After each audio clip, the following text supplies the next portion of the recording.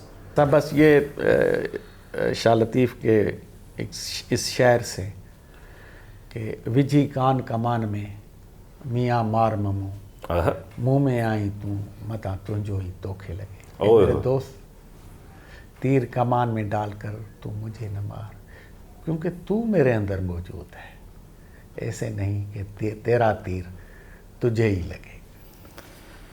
کیا کہنا ہے, بہت خوبصورت بات, اور بہت شکریہ سر آپ کا کہ آپ نے وقت دیا. شاہ لطیف یعنی بھٹ شاہ کی ایک اتنی بڑی کوٹیشن ایک بڑے شعر کے بعد میرا بات کرنا نہیں بنتا. بس میں یہی گزارش کروں گا کہ زیادہ سے زیادہ اس پروگرام کے لنک کو شیئر کیجئے. اپنا خیال رکھیے گا. خدا حافظ.